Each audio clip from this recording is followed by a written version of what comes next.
એનું સંકલન કર્યું તો 24x થયા. તો હવે આના કરતા બિલકુલ ઉલટું શું? ઘાત આગળ આવે, એક ઘાત ઘટે, એને બદલે ઘાત વધે, વધેલી ઘાત છેદમાં. ઘાત વધે ને વધેલી ઘાત છેદમાં. હલો બાળકો, જય શ્રી કૃષ્ણ. તમે બધા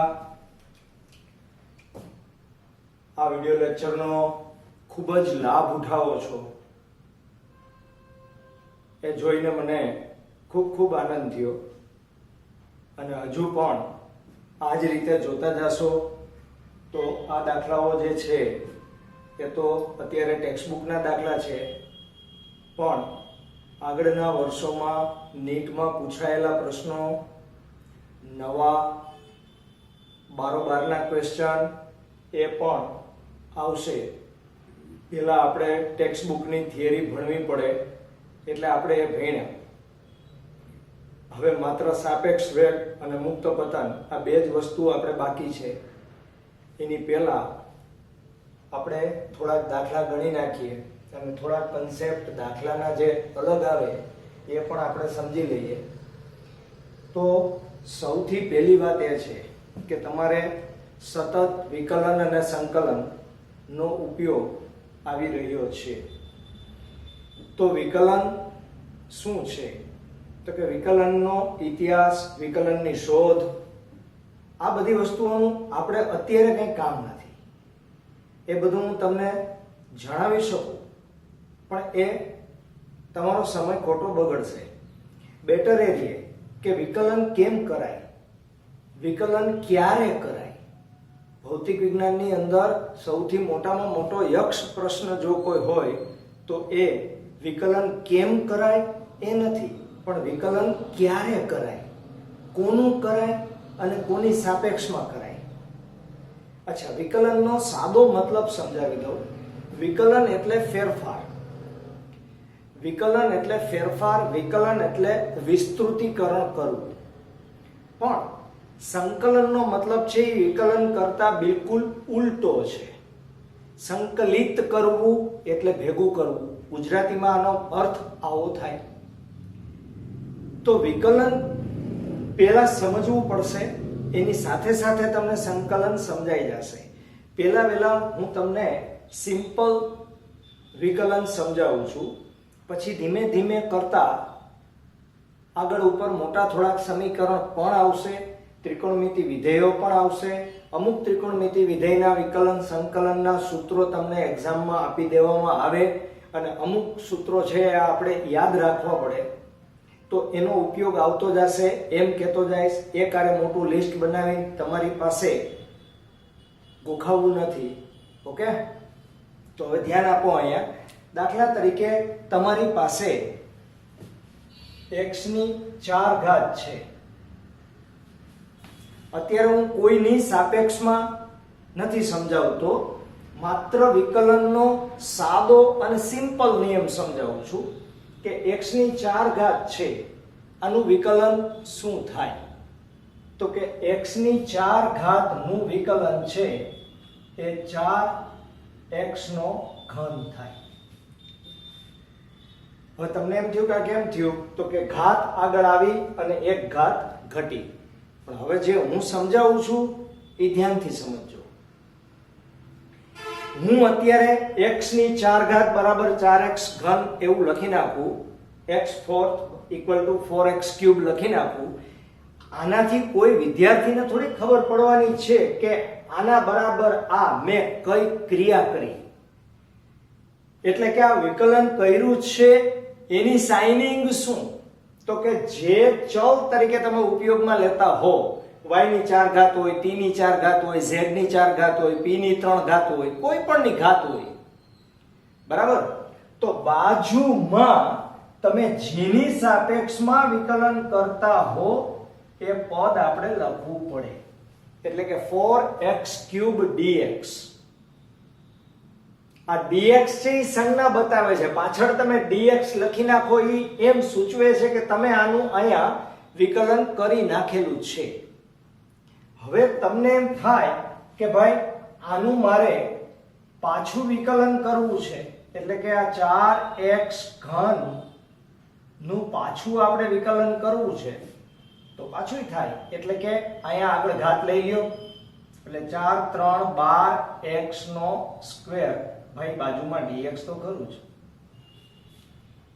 પાછું તમે હજુ પણ ત્રીજી વખત વિકલન કરી શકો 12x વર્ગ બરાબર 12 દુ 24x dx ફરી પાછું તમે આનું વિકલન કરી શકો એટલે કે 24x માત્ર અને માત્ર 24 આ 24x નું વિકલન છે એ 24 શું કામે કારણ કે આગળ ઉપર ઘાત કેટલી આવે મને કયો 1 તો 24 એકુ 24 આ લાસ્ટ વિકલન છે એટલે અહીંયા હું dx લખું કે ના લખું નિયમ પ્રમાણે લખવું જોઈએ પણ ન લખું તો કાંઈ વાંધો નથી આ વિકલન અત્યારે આપણે સમજી રહ્યા છીએ હવે ધ્યાનથી સાંભળો જે ક્રિયા તમે વિકલનમાં કરો છો એનાથી બિલકુલ ઉલટી ક્રિયા તમારે સંકલનમાં કરવાની તો વિકલનમાં હું શું બોલ્યો ઘાત આગળ આવે અને એક ઘાત ઘટે ઘાત આગળ આવે અને એક ઘાત ઘટે આનું નામ વિકલન બરાબર હવે અહીંથી તમે વિકલન કરવાની શરૂઆત કરો તો જેવી રીતે x નામનો ચલ હતો ઘણા લોકો એવું સમજે છે દાખલા તરીકે તમારી પાસે ઓન્લી x છે તો મોટા ભાગના વિદ્યાર્થીઓ એવું સમજતા હોય કે x નું વિકલન છે એ dx થયું પણ x નું વિકલન dx થયું એવું બોલવામાં વાંધો નથી મગજમાં ઉતારતા નહીં શું કામે કારણ કે x નું વિકલન 1 dx થયું એકડો આપણે લખતા નથી પણ એ મગજમાં રાખવાનો છે નહીતર પાયાથી જ તમને સમજવામાં મુશ્કેલી પડે બરાબર તો x 1 dx થાય હવે આ એકડો તમે ન લખો અને ઓન્લી તમે dx લખો તો અહીંયા 24 ની બાજુમાં કોઈ ચલ નથી હવે x નું વિકલન dx થતું હોય તો dx નું સંકલન x થાય x નું વિકલન dx થાય તો dx નું સંકલન x થાય હવે dx નું થાય છે ના ઈ એકડાનું થાય છે ઓકે તો હવે આ 24 dx તમને જે આપેલું છે અહીંથી તમે ક્રિયા કરતા ગયા જુઓ આમ તમે આવ્યા આમ વિકલન તમે કરતા ગયા હવે અહીંથી આપણે હું ઉલટી દિશામાં સંકલન કરતો જાઉં છું તો આનું તમે સંકલન કરો એટલે શું થશે કયો x નું 24x હવે 24x છે ઉપર જાવ તમે તો અહીંયા તમે શું કરતા હતા એક ઘાત આગળ આવે અને ઘાત ઘટે એટલે બગડાનો એકડો થઈ ગયો તગડાનો બગડો થઈ ગયો ચોકડાનો તગડો થઈ ગયો તગડો આગળ આવતો રહ્યો એટલે 12 થઈ ગયા બગડો આગળ આવતો રહ્યો 24 થઈ ગયા એકડો આગળ આવતો રહ્યો તો 24 ખાલી વધ્યા એનું સંકલન કર્યું તો 24x થયા તો હવે આના કરતા બિલકુલ ઉલટું શું ઘાત આગળ આવે એક ઘાત ઘટે એને બદલે ઘાત વધે વધેલી ઘાત છેદમાં ઘાત વધે ને વધેલી ઘાત છેદમાં તો આનું તમે સંકલન કરો એટલે 24x નો સ્ક્વેર ના છેદમાં 2 આવે અહીંથી આગળ વયા જાઓ જો એક ઘાત વધારીને વધેલી અહીંયા જે ઘાત હોય એ અહીં લખવાની બરાબર તો આનો જવાબ શું આવશે આનો જવાબ શું આવે મને કયો 12x નો વર્ગ થાય હવે 12x નો વર્ગ છે એનું તમે પાછું સંકલન કરો એટલે 12x ની 4 ઘાત ના છેદમાં 4 તો અહીંયા 4 3 12 એટલે 3x ની 4 ઘાત આવશે બરાબર 12x ઘન 12x ની 4 ઘાત આ 24x વર્ગ છેદમાં 2 એટલે 12x વર્ગ અહીંયા એક ઘાત આપણે વધારી દીધી ભાઈ એટલે અહીંયા આવશે 3 અહીંયા આવશે 3 અને અહીંયા આવશે 4 રેડી હવે એ 4 નું હજી એકવાર તમે કરો તો શું થશે? 4 ના 4 રાખો, આ x ની જે ઘાત છે, હવે આગળ તમારે જવાની જરૂર નથી. શું કામે? કારણ કે 4x નો આ ઘન થઈ ગયો. હજી એકવાર આપણે કરી નાખશું, 4x ની 4 ઘાતના છેદમાં 4. જોતે જાઓ, ફરીથી કહું, 24x એક ઘાત વધી વર્ગ થયો, પાછી એક ઘાત વધી વર્ગ ઘન થયો, પાછી એક ઘાત વધી 4 ઘાત થઈ. આ 4 4 ગયા તો x ની 4 ઘાત તમારી પાસે આવી ગઈ. મતલબ કે તમે જે વિકલનની ક્રિયા કરો છો એનાથી બિલકુલ ઉલટી ક્રિયા સંકલનમાં કરવાની. વિકલનમાં એટલું જ વિચારવાનું, ઘાત આગળ આવે ને એક ઘાત ઘટે. સંકલનમાં એક ઘાત વધે અને વધેલી ઘાત છેદમાં આવે. બરાબર? અને આવા કોઈ નિયમો તમે પાકા કરી નાખો એટલે તમને દાખલા આવડી જાય એવું ન સમજતા. દાખલાની તો જેમ તમે પ્રેક્ટિસ કરો એમ તમને વધારે ખબર પડે. ઓકે? તો આ જ વિકલનનો ઉપયોગ હવે આપણે કરવાનો છે.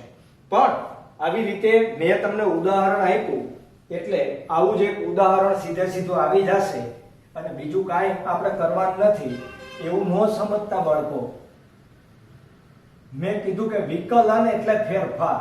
હવે કોઈ એવી ભૌતિક રાશિ છે કે જેનો ફેરફાર થતો જ નથી, જેનો ફેરફાર થતો જ નથી, તો એનું વિકલન તમે કરવા જાઓ તો એ શૂન્ય થાય. એટલે કે અચળ પદના વિકલન શૂન્ય થાય અને જેટલા પણ માત્ર આંકડા દેખાતા હોય એ આંકડાના વિકલન પણ શૂન્ય થાય. તો હવે અત્યારે જુઓ, x બરાબર a + bt² છે. એ લોકો કઈ કહેશે નહીં કે આનું વિકલન કરો, આ ભાગ અચળ છે, આનું કરજો, આનું ન કરજો, એવું તમને કાંઈ કહેશે નહીં. તમને આ સમીકરણ ઉપરથી ખબર પડી જવી જોઈએ કે આમાં x ચલ છે. ચલ એટલે જેનો ફેરફાર થાય. t ચલ છે એટલે કે જેનો ફેરફાર થાય છે. a અને b આ બે જુઓ બરાબર. જ્યાં a બરાબર 8.5 મીટર ફિક્સ એટલે અચળ થઈ ગયું. b 2.5 મીટર પ્રતિ સેકન્ડ સ્ક્વેર ફિક્સ એટલે એ પણ શું થઈ ગયું? અચળ થઈ ગયું. તો આ બંને પદ અચળ છે તો આ આની સાથે છે, આ એકલું છે. જો કોઈ પદ અચળ હોય અને એકલું હોય, એની આજુબાજુમાં ગુણાકારમાં કે ભાગાકારમાં કોઈ ચલ ન હોય તો એનું વિકલન તમારે શૂન્ય લેવાની છૂટ. પણ b અચળ છે તો કે હા, એનું કેમ શૂન્ય નહીં? કારણ કે એની સાથે ચલ બીજો ગુણાકારમાં છે એટલે આ t નું વિકલન થશે અને b પડ્યો રહેશે. b 0 નહીં થઈ જાય, a 0 થઈ જશે. બરાબર? હવે વાત તમને ખાલી વિકલનની કરતો તો એની સાપેક્ષમાં એમ સમજાવું છું કે તમારે જે રાશિ મેળવવાની છે, અહીંયા મેથેમેટિક્સ નથી કે ભાઈ મેથેમેટિક્સમાં એવું કીધું હોય કે નીચેનાનું તમે સંકલન કરી નાખો જે જવાબ આવે એ. ના, અહીંયા તમારે વિકલન કરો તો વિકલન કોનું કરવાનું છે એની ખબર પડે કેમ? તો કે તમારે કઈ ભૌતિક રાશિ શોધવાની છે. જુઓ, વેગ શોધવાનો છે અને એ પણ વેગ કોઈ ચોક્કસ સમયનો શોધવાનો હોય ત્યારે જ એનું વિકલન કરવાનું. એટલે કે કોઈ પણ ક્ષણ આગળના વેગને તત્કાલીન વેગ કહેવાય. પણ તત્કાલીન શબ્દનો ઉપયોગ પણ દાખલામાં હંમેશા કરવામાં આવે એવું જરૂરી નથી. ખાલી વેગ કહેશે તો વેગમાં કયો વેગ સમજવો? સરેરાશ વેગ કે તાત્ક્ષણિક વેગ? તો એની ખબર તમને રકમમાં આપેલ સમયના આધારે પડે. જો કોઈ બે સમયની વચ્ચે નો વેગ શોધવાનો હોય તો એ વેગ સરેરાશ વેગ હોય.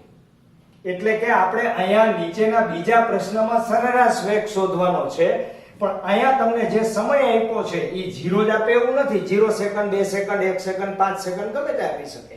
તો આ સેકન્ડ માટેનો વેગ છે એટલે એને તમે શું કહેશો? તત્કાલીન વેગ. કયો વેગ? તત્કાલીન વેગ. બીજું, વેગ મળે કેમ? તો કે સ્થાનાંતરનું સમય સાપેક્ષે વિકલન કરવાથી. તો આ બાજુનું પદ તમારું સ્થાનાંતરનું હોવું જોઈએ, ઓલી બાજુ તમારું પદ સમયનું હોવું જોઈએ, તો જ આનું વિકલન થાય અને તો જ આપણને વેગ મળે.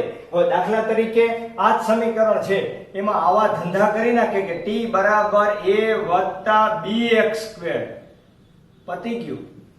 સમજો બરાબર? t = a + bx². આવું કરી નાખે તો હવે આમાં કોનું વિકલન કરવું? તરત જ તમારી ગાડી અટકે. અહીંયા જી છે એનું જ વિકલન થાય. ગણિતના નિયમ પ્રમાણે અહીંયા છે એનું વિકલન પહેલા વહેલા થાય. હવે તમારે આનું વિકલન નથી જોતું, આની સાપેક્ષમાં x નું વિકલન જોઈએ. જો t ની સાપેક્ષમાં x નું વિકલન વેગ આપે, કઈ x ની સાપેક્ષમાં t નું વિકલન વેગ ના આપે ભાઈ, તો તમારે શું કરવું આવા સંજોગોમાં? એ હું તમને વધારાના જે એક્સ્ટ્રા આ ટાઈપના વિચિત્ર હોય અને જેમાં ફેરફાર ઉલટું કરવું પડે એમ હોય એવા દાખલા પછી ગણાવીશ. એક જ લેક્ચરમાં એકારે બધું સમજાવી દઈશ તો તમને સમજાશે નહીં અને ગોટે ચડશો. એટલે પેલું એક કામ કરો, આવા સિમ્પલ સમીકરણ પહેલા વહેલા આપણે ભણી લઈએ, એના પછી આવા ગોટાળા પોટાળા વાળા લેશું. ઓકે, તો અત્યારે સૌથી પહેલું કામ એ છે કે તમને સમીકરણ આપેલું છે, બરાબર, અને a ની કિંમત આપી છે, b ની કિંમત આપી છે, અને ચોક્કસ સમયે તો બરાબર જુઓ કે કોઈ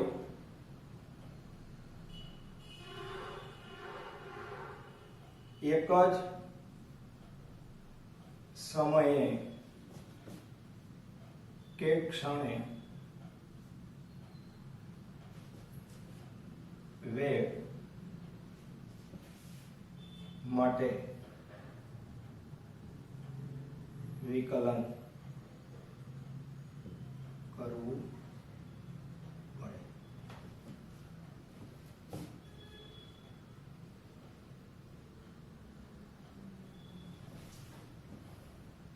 બરાબર, અને એ વિકલન કરવા માટે તમારી પાસે સમીકરણ છે x a + bt². સમીકરણ નંબર 1 નું t સાપેક્ષે વિકલન કરતા, બરાબર, એટલે અહીંયા શું થશે? dx/dt બરાબર વેગ v આવી ગયો. આનું વિકલન કોની સાપેક્ષમાં? t ની સાપેક્ષમાં. ઓકે, એનું વિકલન 0 વત્તા બગડો આગળ, હમણાં જ સમજાવ્યું, બગડો આગળ, b નો b એમનો, અને t તમે જેની સાપેક્ષમાં કરતા હો એની ઘાત ઘટે, આની ઘાત ન ઘટે, બરાબર, એટલે અહીંયા bt. ઓકે, અને તેથી આપણો વેગ છે એ 2bt મળી ગયો. અને હવે t બરાબર 0 લેતા, શું કામે 0 લેતા? રકમમાં જોવાનું. ઘણા અહીંયા જોઈ રાખે કે t બરાબર 0 સાહેબ એમને લઈ લીધું, એમને નથી લીધું, અહીંયા છે જ રકમ. અહીંયા t બરાબર 2 સેકન્ડ ફેરફાર કરે તો આપણે 2 સેકન્ડ લેવી પડે, બરાબર. લેતા વેગ v બરાબર શું આવશે મને કયો? 0. પણ જો અન્ય સેકન્ડ આપે, એટલે કે જો t બરાબર 2 સેકન્ડ તો વેગ છે એ 2b અને t માં b ની કિંમત આપણે મૂકવી પડશે. b ની કિંમત છે 2.5 અને t ની કિંમત 2 સેકન્ડ તમે લ્યો તો અહીંયા 2 દુ 4 અને 25 ચોકું 100 એટલે 10 મીટર પ્રતિ સેકન્ડ થાય. આ વધારામાં મેં કીધું, આ પૂછ્યું નથી, પણ તમને ધ્યાનમાં રહે કે b ની કિંમત આપણે અહીંયા ન શું કામ નહીં લેવાની જરૂર પડી? કારણ કે t બરાબર 0 હતું એટલે બધું 0 થઈ ગયું. ઓકે, હવે પછીનો મુદ્દો બહુ મહત્વનો છે. ઘણા બધા વિદ્યાર્થીઓને વિકલન તરફ ધ્યાન વધુ હોય અને વિકલનમાં પ્રેક્ટિસ કરે એટલે એ આવડી જાય, પણ વિકલન સિવાય ન કરવાનું હોય ત્યારે એને મુશ્કેલી પડે. એટલે કે વિકલન ક્યારે ન કરવું વેગની બાબતમાં? તો કે જ્યારે બે સમયની વચ્ચેના ગાળાનો વેગ શોધવાનો હોય ત્યારે તમારે વિકલન કરવાની જરૂર નથી. ત્યારે તમારે શેની જરૂર છે? આ વેગ કયો વેગ છે મને કયો? સરેરાશ વેગ છે. કયો વેગ છે? સરેરાશ વેગ. એ લોકો કહેશે નહીં ભાઈ સરેરાશ વેગ બરાબર સ્થાનાંતર ના છેદમાં સમયગાળો. એટલે કે સરેરાશ વેગ બરાબર x. હવે જુઓ સ્થાનાંતર કઈ સેકન્ડનું છે? 2 સેકન્ડ અને 4 સેકન્ડ. એટલે મોટી સેકન્ડ તમારી 4 સેકન્ડ. એટલે અહીંયા 4 સેકન્ડનું સ્થાનાંતર માંથી તમારે 2 સેકન્ડનું સ્થાનાંતર બાદ કરવું પડે અને છેદમાં સમયગાળો એટલે મોટા સમયમાંથી નાનો સમય બાદ કરવાનો ભાઈ. એટલે કે t2 t1. આને તમે t2 ગણો, આને તમે t1 ગણો. બરાબર? પણ આ સૂત્ર થયું. હવે આપણે 4 સેકન્ડે સ્થાનાંતર શોધવું પડે. બરાબર? તેથી t બરાબર 4 સેકન્ડે સ્થાનાંતર. અત્યારે આ ટાઈપનો પહેલો દાખલો છે એટલે હું તમને વધારે ડિટેલમાં ડીપમાં સમજાવું છું, બધાય સ્ટેપ લખું છું. પણ જેમ જેમ સમય જતો જશે ને પ્રેક્ટિસ પડતી જશે તેમ તેમ સ્ટેપ ઘટતા જશે, છતાંય તમને સમજાતું જશે. ઓકે? તો t બરાબર 4 સેકન્ડે આપણે સ્થાનાંતર જોતું હોય તો સ્થાનાંતરનું સૂત્ર તો શું આપેલું છે? x a + bt² છે. અને તેથી x બરાબર કિંમત મૂકી દેવાની છે ભાઈ. a ની કિંમત કેટલી? તો કે 8.5. બરાબર? વત્તા b ની કિંમત કેટલી? તો કે 2.5. ગુણાકારમાં t ની કિંમત કેટલી? તો કે 4 4 16. લેવું જ પડે, t² છે તો 4 4 કેટલા થાય? 16 જ થાય. તો 8.5 + 16 5 80 8 32 ને 8 40 એટલે પૂરેપૂરા 40 ને 40 ને 8 48.5 આટલા મીટર. આ ક્યારનું સ્થાનાંતર તમે શોધ્યું? 4 સેકન્ડનું. બરાબર? આ જ રીતે x 2 સેકન્ડનું સ્થાનાંતર બરાબર સૂત્ર એનું એ જ હો ભાઈ, a + bt² બરાબર a ની કિંમત તમારી પાસે 8.5 છે. બરાબર? વત્તા b ની કિંમત 2.5 છે અને t² એટલે 2 સેકન્ડ લેવાનું છે એટલે 2 દુ 4 બરાબર 8.5 પ્લસ 8 ચોક 10 બરાબર 10 ને 8 18.5 મીટર. બરાબર? અને તેથી કયો વેગ ભાઈ? સરેરાશ વેગ બરાબર શું થશે? v બરાબર 48.5 ઓછા 18.5 છેદમાં 4 ઓછા 2.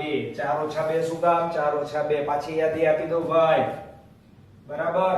અહીંયા 5 5 તો ગયા, 0 છે, 8 8 એટલે પાછા 0 અને અહીંયા 30 અને છેદમાં કેટલા આવશે? 4 માંથી 2 જાય તો 2 = 15 મીટર પ્રતિ સેકન્ડ. ઘણી વખત આપણે એમને એમ આંકડા મૂકી દેતા હોય, આંકડા મૂકીને દાખલો ગણી નાખીએ સૂત્ર મૂકીને, પણ એનો કન્સેપ્ટ એટલે શું એ મોટાભાગના વિદ્યાર્થીઓને ખ્યાલ નથી. કન્સેપ્ટ શું છે કે દાખલો ગણ્યા પછી તમે નજર કરો કે ખરેખર તમારો જવાબ જે આવ્યા એ કેવા આવ્યા. જુઓ 2 સેકન્ડે એક્ઝેક્ટ 2 સેકન્ડે તમારો વેગ કેટલો છે? 10. રાઈટ? અહીંયા 2 સેકન્ડે પદાર્થનું સ્થાનાંતર કેટલું છે? 18.5. અચ્છા, તમારી તાત્ક્ષણિક ઝડપ આવી. તાત્ક્ષણિક ઝડપનો મતલબ માત્ર અને માત્ર 2 સેકન્ડ આગળની ઝડપ. આ તમારી ઝડપ 15 આવી એ 2 સેકન્ડ થી શરૂ કરી અને 4 સેકન્ડના ગાળામાં મળી. ક્યાંથી ક્યાં? 2 થી 4. 2 થી 4 ના ગાળામાં. હવે અહીંયા 2 થી 5 હોત, 1 થી 3 હોત, 1 થી 2 હોત, 1 થી 8 હોત તો એનો સરેરાશ સમય, સરેરાશ વેગ તમારો જુદો જુદો આવત. પણ પર્ટિક્યુલર કોઈ 1 સેકન્ડ આગળ એટલે કે 2 સેકન્ડ આગળ તમારો વેગ 10 હતો પણ તમે 4 સેકન્ડ અહીંયા મૂકી દયો તો આના કરતા બમણો વેગ એટલે કે 20 થાય. કેટલો થાય? 20 થાય. તો 2 અને 4 સેકન્ડ વચ્ચેનો 10 એટલે 20 થયો. બરાબર? તો 2.5 સેકન્ડે પાછો વચ્ચે આવે. રાઈટ? અને આ કઈ બે સેકન્ડ વચ્ચે છે એના ઉપર સૌથી મોટામાં મોટો આધાર છે. આ ધ્યાન આપો. અચ્છા, અત્યારે આપણે ભણી રહ્યા છીએ, આ તો ખાલી બોલું છું, કહું છું કે આપણને સ્થાનાંતર આપેલું છે સમીકરણ, એના પરથી તમે વેગ મેળવી રહ્યા છો. હવે વેગ પરથી સ્થાનાંતર મળે હો, કેમ મળે? વાક્ય બોલું. સ્થાનાંતરનું સમય સાપેક્ષે વિકલન કરવાથી વેગ મળે, વેગનું સમય સાપેક્ષે વિકલન કરવાથી પ્રવેગ મળે. તો ઉલટી ગંગા છે વિકલનમાં સંકલનમાં. પ્રવેગનું સંકલન કરો તો વેગ મળે, વેગનું સંકલન કરો તો સ્થાનાંતર મળે, સ્થાનાંતરનું વિકલન કરો તો વેગ મળે, વેગનું વિકલન કરો તો પ્રવેગ મળે, પ્રવેગનું સમય સાપેક્ષે સંકલન કરો તો વેગ મળે, વેગનું સમય સાપેક્ષે સંકલન કરો તો તમને શું મળે? સ્થાનાંતર. હા, આ મેળવતી વખતે તમારી પાસે ચોક્કસ ગાળો હોવો જોઈએ. જેમ અહીંયા 2 થી 4 સેકન્ડનો ગાળો છે એમાં પણ 2 થી 4 સેકન્ડનો ગાળો હોવો જોઈએ. હજુ મેં તમને સંકલનની સંજ્ઞા, બરાબર, એની અપર લિમિટ, લોઅર લિમિટ, આ મર્યાદા છે એ સમજાવેલી નથી, પણ એનો ઉપયોગ આવશે ત્યારે હું તમને સમજાવીશ. ઓકે, તો ક્લિયરલી આ લઈ લેજો અને ખાસ બાળકો ધ્યાન રાખજો, લેક્ચર પૂરા જોતા જાજો. ઘણી વખત એવું બનશે કે કોઈ અગત્યની મેટર તમારા માટે આળસને કારણે અગત્યની મેટર રહી જાય. તમને જે આવડતું હોય એ તમે ન શીખો તો નો પ્રોબ્લેમ, પણ જે નથી આવડતું એ તો તમારે શીખવું જ પડે. ઓકે, લખી લ્યો. ચાલો, એટલે આપણે આના પછીનો દાખલો ગણીએ.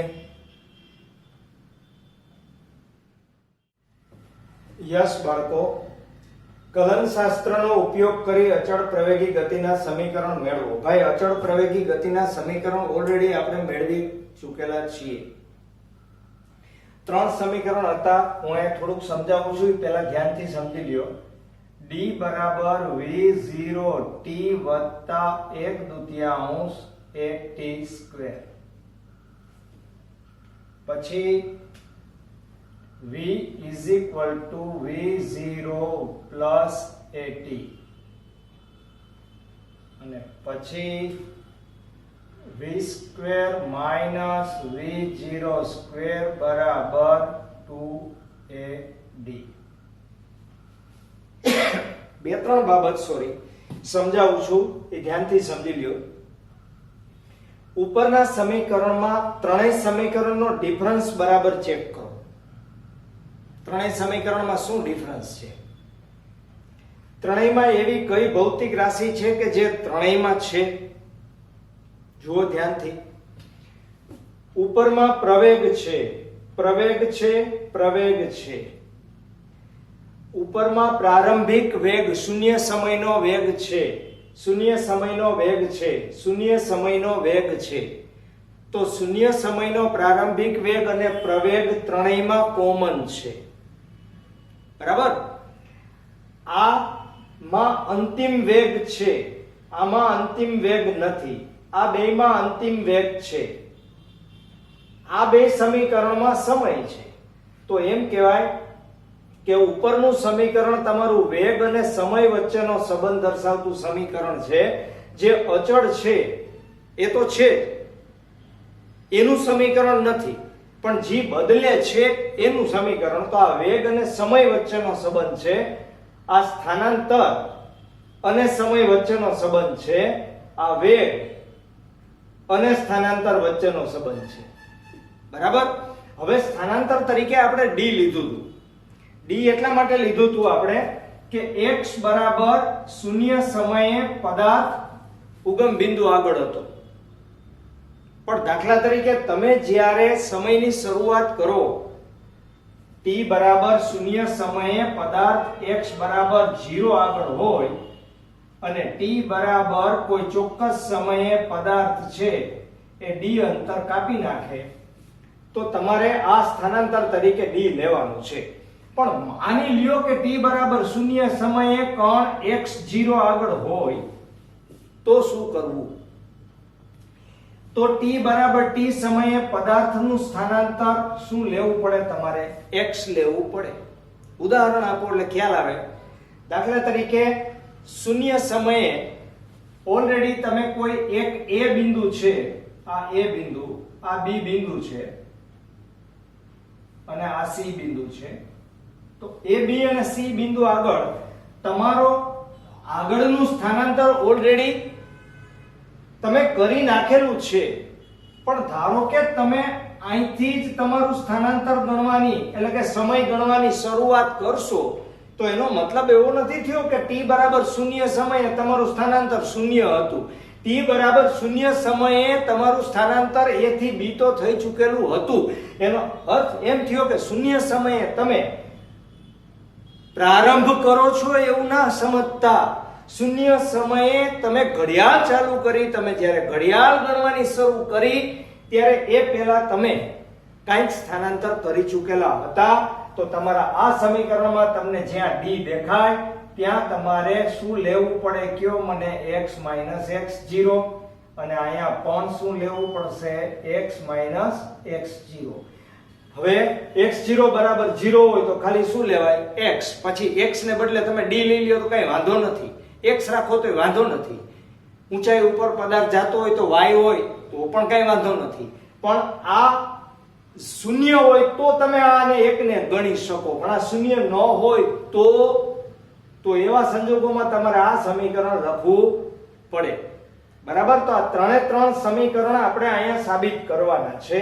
તો પહેલું જે સમીકરણ છે એ પહેલા સમીકરણમાં આપણે કોની કોની વચ્ચેનો સંબંધ પ્રાપ્ત કરશું? તો કે વેગ અને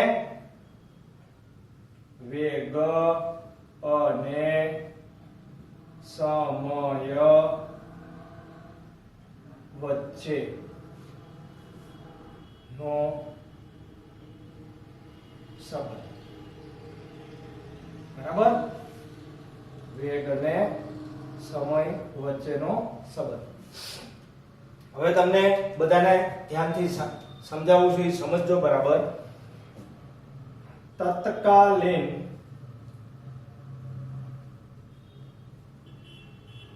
પ્રવેગ એ બરાબર શું લખાય કયો? dv/dt. તત્કાલીન પ્રવેગ એ બરાબર શું લખાય? dv/dt. તેથી dv બરાબર શું લખાય? a dt લખાય. હવે dv બરાબર a dt તમે લખ્યું છે, અહીંયા ધ્યાન આપવાનું છે કે t ની બાજુનો કોઈ પણ ઘટક હોય એ t ના પદમાં હોવો જોઈએ. હવે પ્રવેગ છે એકલો, તો પ્રવેગનું સમય સાપેક્ષે વિકલન આપણે નથી અત્યારે કરવાનું અને થાય પણ નહીં. આ વેગ છે તો વેગનું વિકલન કરવાનું.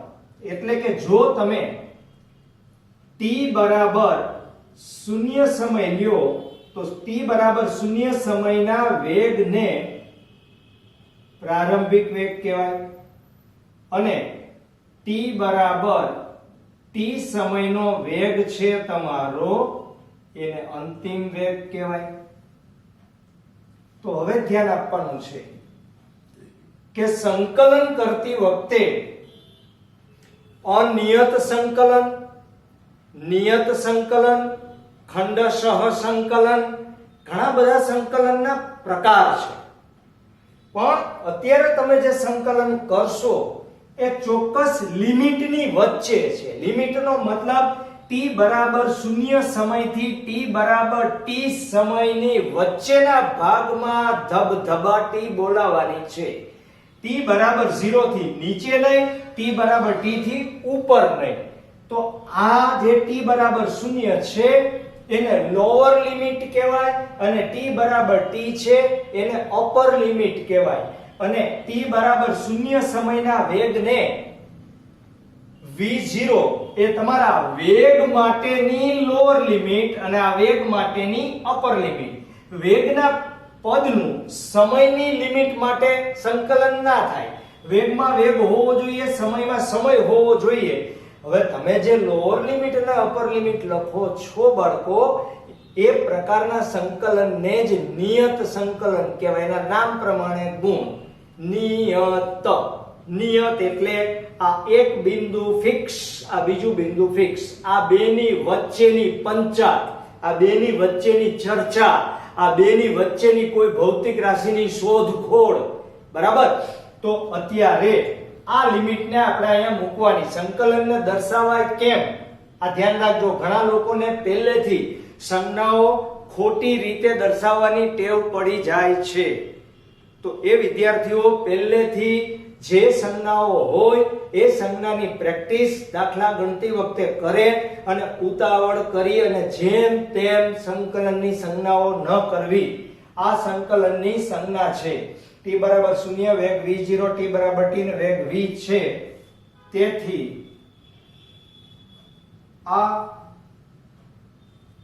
મર્યાદામાં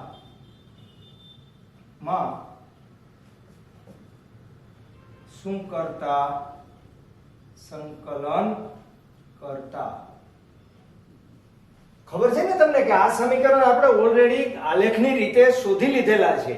આ કલનશાસ્ત્રની અંદર વિકલન અને સંકલન આખો પોર્શન આવે એ ગ્રુપની અંદર, રાઈટ?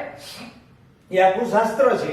તેથી આ મર્યાદામાં સંકલન જો તમે કરશો તો આ સંકલનની નિશાની છે, બરાબર? અહીંયા ક્યાંથી ક્યાં? તો કે v0 થી v dv બરાબર, જો એનું સંકલન ન થાય, અચળ પ્રવેગ એ અહીંયા ક્યાં? આ બેની લિમિટનું મેચિંગ થવું જોઈએ. વેગ માટે v0 અને t માટે 0 થી t અને dt. હવે પછીનું સ્ટેપ બરાબર સમજજો. અહીંયા dv છે તો એ 1 dv છે, હમણાં જ મેં સમજાવ્યું તમને. આ dt છે તો 1 dt છે. તો આ 1 dv નું સંકલન તમે કરશો એટલે શું થશે? v થાય ને, dx નું x થાય, dy નું y થાય, તો dv નું v થશે. તો આ v અને v ની ઉપરના ભાગમાં v0 બરાબર, જો સંકલન કરી નાખ્યા પછી અપર લિમિટ ચોરસ કૌંસની જમણી બાજુ ઉપર અને લોઅર લિમિટ ચોરસ કૌંસની જમણી બાજુ નીચે દર્શાવવી. આ એ ડેલીની બહાર કહેવાય, સંકલનની બહાર કહેવાય. આનું સંકલન ના થાય, જેનું નથી કરવાનું એને બહાર કાઢી લ્યો, જેને કરવાનું છે એને સંકલનની અંદર રાખો. આ a નો a અને અહીંયા તમે સંકલન dt નું કરશો તો આ થયું એમ t થશે. તો અહીંયા 0 થી t. ઓકે? તો અહીં શું કરશો તમે? હવે ધ્યાન આપો. એક વખત અપર લિમિટ, એક વખત લોઅર લિમિટ મૂકી અને બંનેની બાદબાકી કરવાની છે. પહેલા અપર પછી લોઅર અને કઈ બાકી? બાદબાકી, રાઈટ? તેથી v v0 બરાબર a કૌંસમાં t 0. ઓકે? અને તેથી v v0 બરાબર ઓન્લી શું થશે? at.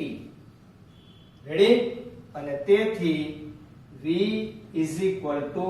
v0 વત્તા at. આ સમીકરણ તમને જે મળ્યું, આ સમીકરણ તમારું અચળ પ્રવેગી ગતિનું પ્રથમ સમીકરણ, કે જે આપણે કેની મદદથી મેળવું? કલનશાસ્ત્રની મદદથી મેળવું કહેવાય, બરાબર? હવે કોની વચ્ચેનો સંબંધ આપણે લેવાનો છે ભાઈ? આપણું બીજું સમીકરણ જે આવતું હતું એ સ્થાનાંતર અને સમય વચ્ચે નો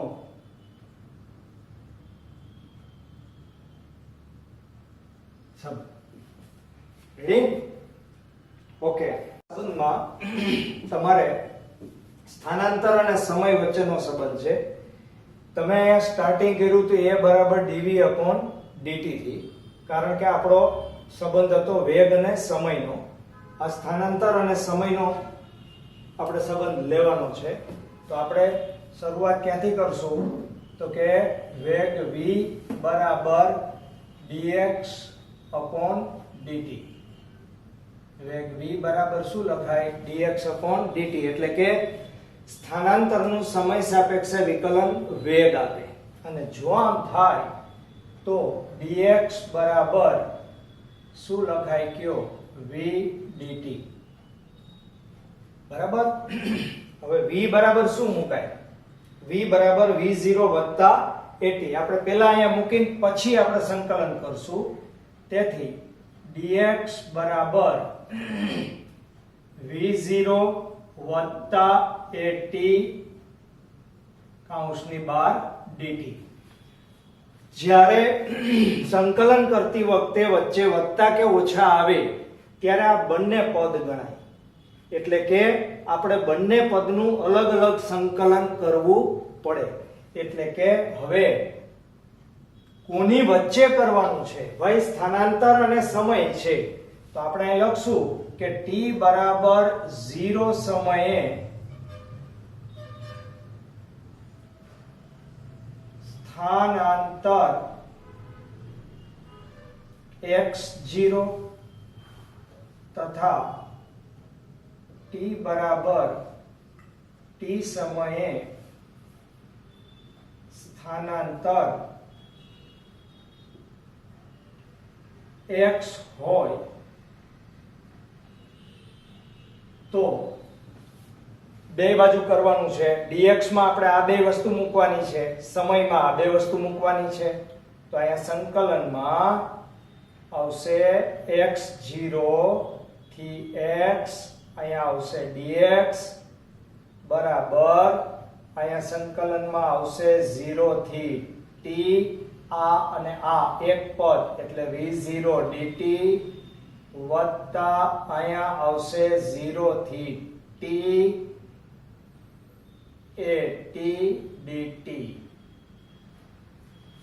એકચ્યુઅલી a નું સંકલન નહીં થાય v0 નું નહીં થાય અહીંયા dt નું કરવાનું છે અહીંયા પણ dt નું જ કરવાનું છે બરાબર અહીંયા t dt છે એટલે a બહાર નીકળી જાય એટલે આનું તમે સંકલન કરી નાખો એટલે x થાય dx નું x lower limit x0 upper limit x બરાબર અહીંયા v0 બાર dt નું t ઉપરના ભાગમાં t નીચેના ભાગમાં 0 વત્તાના વત્તા a બાર અને અહીંયા આવશે t નું સંકલન ઘાત વધે ને વધેલી ઘાત છેદમાં અને 0 થી t હવે અહીંયા એકવાર અપર લિમિટ મૂકો એકવાર લોઅર લિમિટ મૂકો અને કરો બેની બાદબાકી એટલે x x0 બરાબર v0 ભાઈ પદ ટૂંકાવું છું એક વખત t ને એકવાર 0 બાદબાકી કરો એટલે 0 નીકળી જાય v0 t જ ખાલી આવશે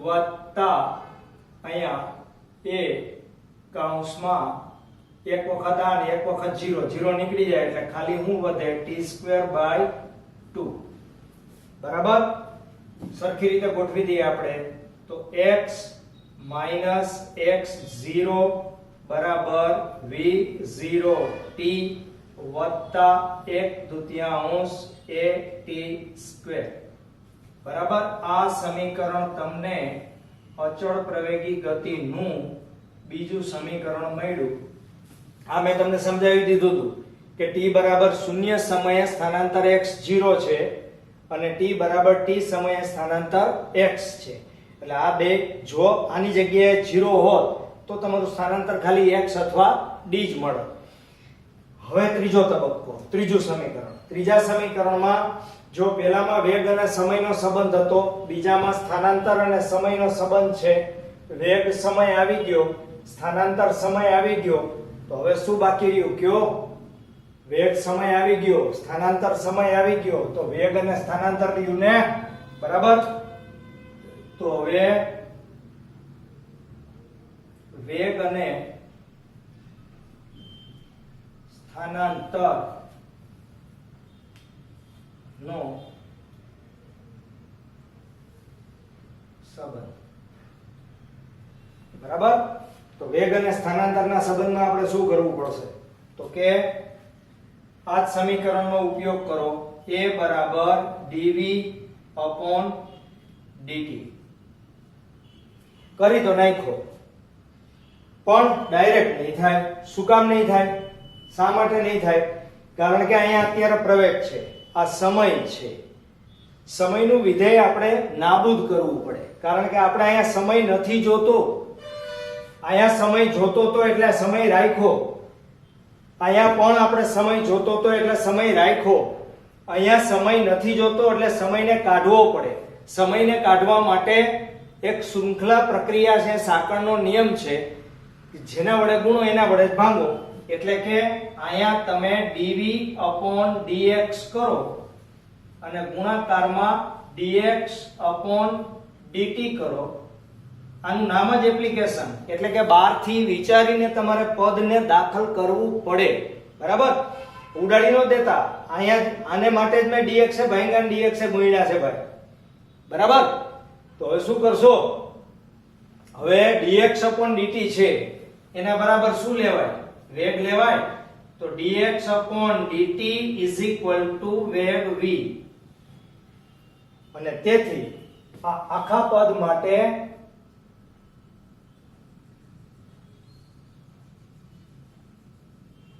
શું કરશો તમે? તેથી a બરાબર v dv/dx. dx ને સામે જ આવવા દો. તો a dx બરાબર v dv. રેડી? તો આના જેવું જ આપણે અહીંયા મેળવું, અહીંયા પણ એ જ મેળવ્યું હતું. પણ હવે અહીંયા x છે, v છે, એટલે t નથી. તો એમ કહેવાય કે x0 સ્થાને વેગ v0 તથા x સ્થાને વેગ v હોય તો. બરાબર? તો હવે શું કરશું આપણે? આ a છે એને આપણે બહાર લઈ લઈએ. અહીંયા હું કરી નાખીએ આપણે x0 થી x dx બરાબર અહીંયા સંકલનમાં v0 થી v dv. જો અહીંયા વેગ જ છે એટલે વેગ બહાર નીકળી ના જાય. અહીંયા x છે એટલે પ્રવેગ અચળ છે, બહાર નીકળી ગયો. અચળ હોય એનું કાઈ ના થાય, એમને પડ્યો રહેશે. બરાબર? તો અહીંયા બે બાજુ સંકલન કરી નાખીએ આપણે. તો આનું x થશે, અહીંયા x0 ઉપર x બરાબર અહીંયા શું થશે? એક ઘાત વધશે, વધેલી ઘાત છેદમાં આવશે. ઉપરના ભાગમાં v, નીચેના ભાગમાં v0. ઓકે? તો અહીંયા a કૌંસમાં x માઈનસ અપર લિમિટ માંથી લોઅર લિમિટ બાદ બરાબર અહીંયા પણ અપર લિમિટ લોઅર લિમિટ. અહીં લોઅર લિમિટ આની જેમ 0 નથી એટલે આપણે કરવી પડશે. એટલે v²/2 આ અપર લિમિટ માટે માઈનસ આની જગ્યાએ મૂકી દો એટલે v02/2. હાય? તો હવે આનો લઘુત્તમ બગડો નીકળે ને બગડાને સામે લઈ જાઓ તો સમીકરણ કેવું મળશે? કયો? 2a કૌંસમાં x માઈનસ x0 બરાબર v² માઈનસ v02. આ જે સમીકરણ છે, આ સમીકરણ, આને આપણે સમીકરણ નંબર 3 કહી દઈએ. તો સમીકરણ 1, સમીકરણ 2 અને સમીકરણ 3 એ નિયમિત પ્રવેગી ગતિ ના સમીકરણ છે. બરાબર? હવે આ ત્રણે ત્રણ સમીકરણમાં x x0 એટલે d. આ તમને બધાને ખબર છે. ઓલરાઈટ? તો આ આખો દાખલો છે, આનો સૌથી મોટો ફાયદો એ છે કે એટલે કે આ રીતનો ફાયદો, આ પદ્ધતિનો ફાયદો, આ પદ્ધતિનો ફાયદો એ છે કે અચળ પ્રવેગી ગતિ માટે તો આપણે લાગુ પાડ્યું, પણ જો તમે વિકલન સંકલનનો ઉપયોગ કરો, કલન શાસ્ત્રનો ઉપયોગ કરો, તો અચળ પ્રવેગી ગતિ ન હોય તો પણ તમે આ રીતનો ઉપયોગ કરી શકો. આ મોટામાં મોટો, સૌથી મોટામાં મોટો ફાયદો આ. બરાબર? અત્યારે તો આપણે અચળ પ્રવેગી ગતિ જ લીધી છે. ઓલરાઈટ, ક્લિયર બાળકો? તો આજે 2 દાખલા છે. આવતા લેક્ચરમાં વધારાના, બહારના, નીટના, જેડબલી ના દાખલા પણ ગણાવવાનો છું. એટલે વિડિયો લેક્ચરમાં કાયમ રહેજો. ચાલો, જય શ્રી કૃષ્ણ.